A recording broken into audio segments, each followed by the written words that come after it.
kutembea katika miji na vijiji, akihubiri habari ya ufalme wake Mungu na kuelezea watu ya kwamba yeye ndiye Kristo mwana wa Mungu aliye hai. Na siku moja alipitia katika mji wa Yeriko, na Biblia inasema ya kwamba alikuwa anapitia katikati ya mji ule, na katika mji ule wa Yeriko kulikuwa na mtu ambaye amesikia habari ya Yesu mwana wa Mungu, na akatamani kumjua zaidi Yesu ni nani. Na tumeelezewa histori fupi kuhusu mtu huyu anaitwa Zakayo. Ya kwanza Biblia inasema ya kwamba Zakayo alikuwa ni mkuu wa watoza ushuru, na ya pili pia alikuwa ni mtu tajiri. Kuna neno ambaye haijaandikwa ambaye ninaamini Zakayo alikuwa ni mtu ambaye ako na elimu. Bwana asifiwe sana. Kuna mambo matatu muhimu wanadamu wanatafuta wakiwa hapa duniani, na ni muhimu zaidi katika maisha ya mwanadamu, na moja kati ya hizo ni elimu, na ya pili ni utajiri, na pia ya tatu ni cheo. Mnaamini pamoja nami au mnakubaliana pamoja na mimi ya kwamba wanadamu wanajuhudi katika kutafuta haya mambo matatu? Na ni vizuri sana kutafuta hayo, maana ina faida katika maisha haya. Lakini kuna mambo mawili ambaye utajiri, elimu na cheo haiwezi kukuletea. Ya kwanza ni kwamba haiwezi kuleta ukombozi katika maisha yako,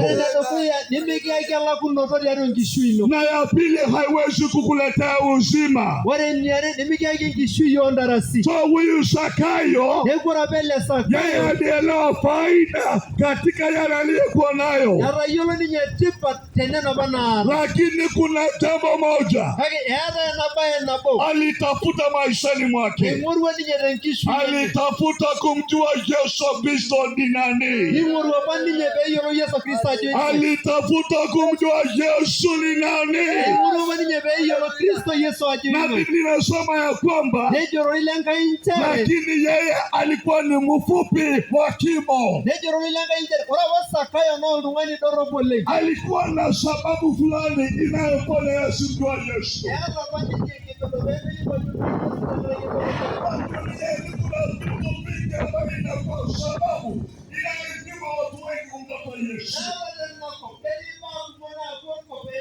Inaweza kuwa ni imani yako potofu, inaweza kuwa ni imani yako potofu, inakuwa kizuizi kwako usimtake kumjua Yesu. Inaweza kuwa ni elimu yako ya kwamba unajiona ni msomi, inakuwa kizuizi kwako usimtake Yesu. Inaweza kuwa ni cheo au ni utajiri wako,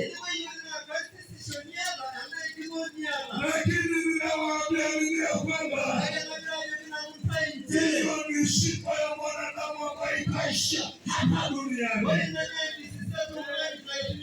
Hiyo ni sifa ya mwanadamu ambaye itaisha hapa duniani. Ni sifa ya mwanadamu. Unaweza kuwa na sifa yako duniani. Unaweza kuwa wewe ni msomi, unaweza kuwa wewe ni tajiri, unaweza kuwa wewe ni mwenye cheo, lakini nakwambia ni sifa ambayo unavuka. Ninakusihi umtafute Yesu mwana wa Mungu. Yesu kuna baraka unazozipata ambayo huwezi kupata katika elimu, huwezi kupata katika cheo na huwezi kupata katika utajiri wako. Ninawasihi katika jina la Yesu Kristo, mtafuteni Yesu mwana wa Mungu. Maana Zakayo yeye amejitoa kumtafuta Yesu duniani. Inaweza kuwa ni utamaduni wako, inakuwa kizuizi usimwone Yesu. Inaweza kuwa ni maisha unaishia uovu, inakuwa kizuizi kwako usimpate Yesu. Lakini jioni ya leo kuna siri, kuna furaha, kuna baraka katika kumjua Yesu. Ninakwambia kuna baraka. Haleluya! Kuna furaha, kuna baraka, kuna ushindi katika kumjua Yesu mwana wa Mungu. Ninasema ya kwamba Zakayo alijielewa vizuri. Yeye ni mfupi wa kimo, na kwa sababu ya uwatia watu hawezi kufikia kumwona Yesu, lakini alielewa ya kwamba Yesu anapitia katika njia gani.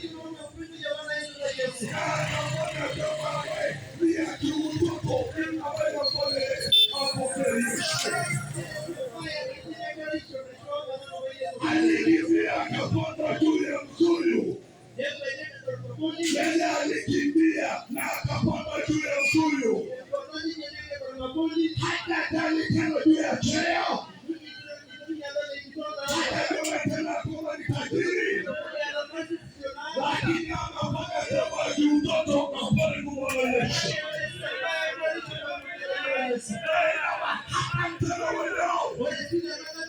Wengine wanataka kukaribia hapa, maana wanaona aibu kukaa kusema na Mungu. Lakini nakwambia ndugu yangu mpendwa, ni lazima ukubali kufanya kama mtoto kumwona Yesu. Ni lazima ukubali kufanya. Zakayo alinyenyekea, alipanda juu ya mkuyu.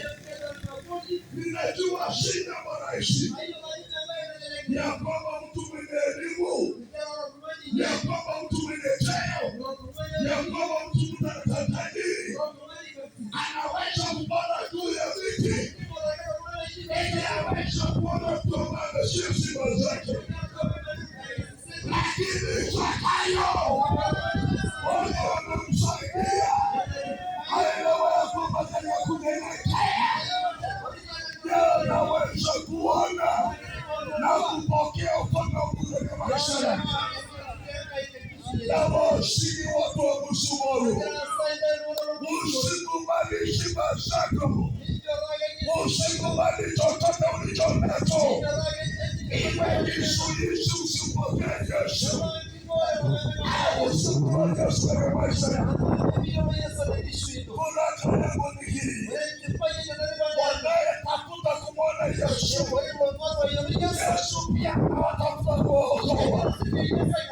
Sikiliza katika jina la Yesu, wale ambao wanatafuta kumwona Yesu, Yesu anawatafuta kuokoa. Kama kuna wale ambao wanatafuta kumjua Yesu, wale wanaomba Yesu anataka kuokoa. Yesu alipofika mahali pale, akaona Zakayo juu ya mkuyu, na Yesu ni mwana wa Mungu na pia ni Mungu. Anaelewa mioyo ya wanadamu, anakujua kwa jina, anajua hakuna na kujua kwa jina, anajua maisha unayoishi, anajua mwenendo yako.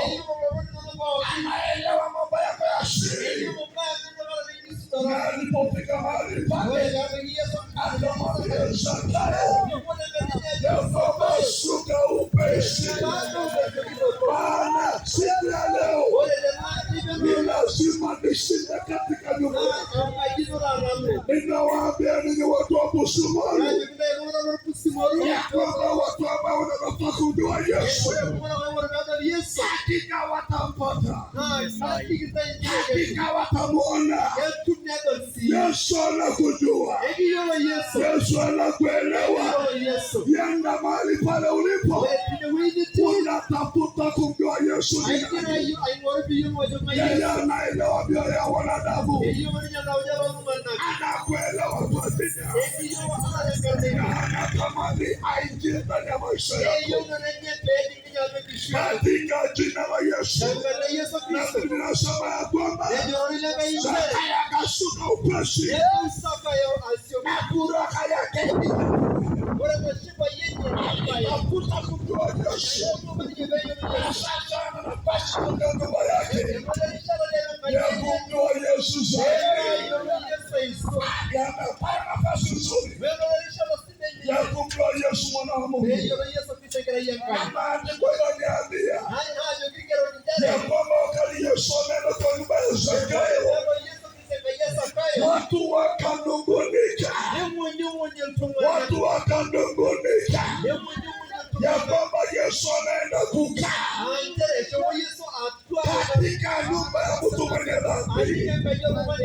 Lakini kuna jambo ambaye hawaelewi, ya kwamba Yesu mwana wa Mungu amekuja kutafuta na kuokoa wenye dhambi. Na ndiposa tuko hapa jioni ya leo. Si ninyi mmekuja, ni sisi tumekuja, maana tumetii sauti ya Mungu. Anatafuta kuokoa maisha yenu, yeye anatafuta kuwabadilisha katika jina la Yesu. Lakini furaha ni kwamba hata wakati watu wananung'unika, hawawezi kuzuia baraka ya Mungu juu ya maisha yako.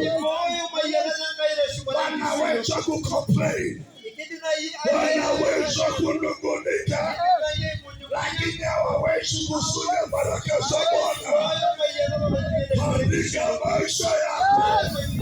Ninawaambia watu wa Busumoru, hakuna nguvu ya giza, hakuna nguvu inaweza kuzuia baraka ya wale wanatafuta Yesu.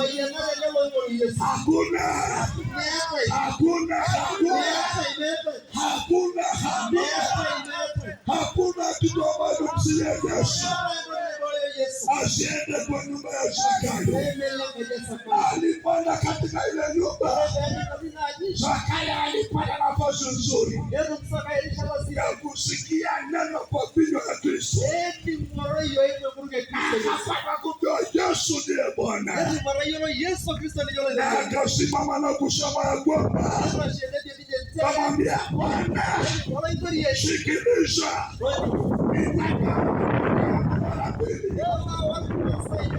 ikiwa kuna mtu ambaye nimedanganya kwa hila, nitarudishia mara 4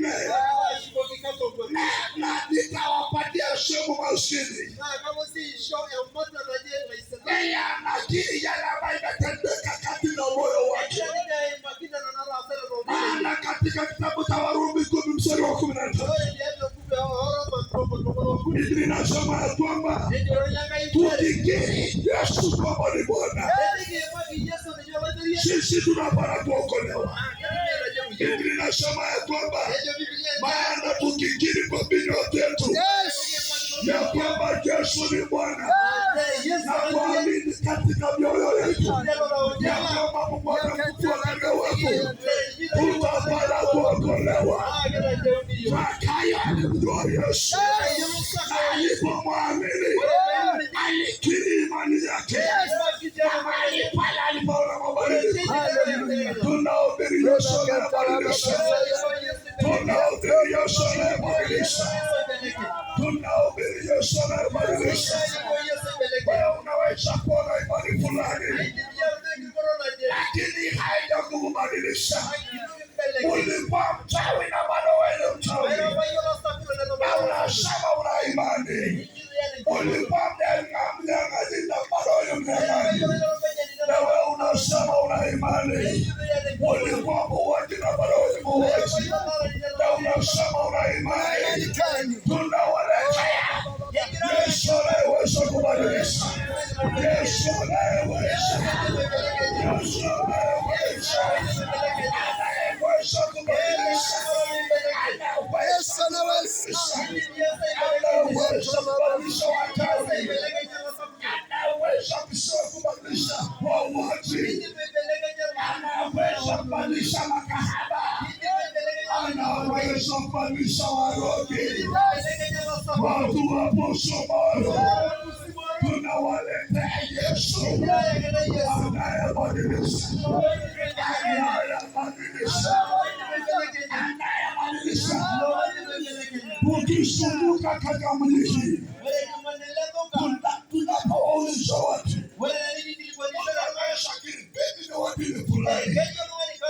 lakini unapoona maisha yake wala anaishi katika maisha ya utumwa, tunawaletea habari ya Yesu anayebadilisha.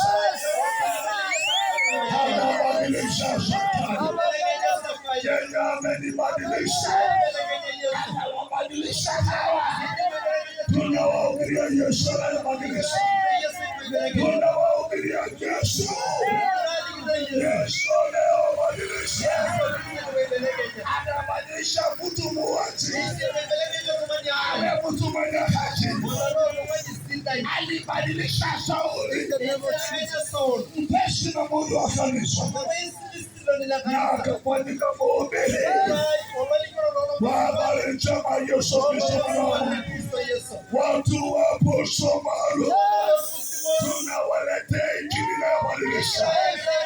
Tunawahubiria Yesu anayebadilisha.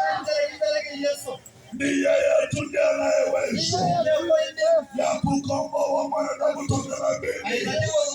Yeye tu ndiye wa pekee anayeweza kupatanisha wanadamu wenye dhambi na Mungu. Petro Timotheo wa kwanza mlango wa 2 na mstari wake ni wa 5. Biblia inasema ya kwamba kuna Mungu mmoja na kuna mpatanisho mmoja kati ya wanadamu na Mungu mtakatifu, Kristo Yesu. Ninakuambia jioni ya leo, tunawaletea injili ya upatanisho. Ukikubali kupokea na kuamini, wewe utapatanishwa na Mungu. Na ukipatanishwa na Mungu, ya kwanza utakuwa na amani, ya pili utakuwa na uzima, ya tatu utakuwa na matumaini katika jina la Yesu. Haleluya! Tunawaletea injili inayopatanisha wanadamu wenye dhambi na Mungu aliye mtakatifu katika jina la Yesu. Tunawaletea injili inayobadilisha wanadamu, inayobadilisha wanadamu. Tukiwaambia nini ya kwamba Yesu mwana wa Mungu, Yesu ni mwana wa Mungu. Yeye amekuja ulimwengu kwa kusudi hili aweze kuokoa wanadamu toka dhambini na kuwaweka huru mbali na dhambi. Mathayo 1:21 maandiko inatuambia ya kwamba Yesu Kristo ni mwokozi wa ulimwengu.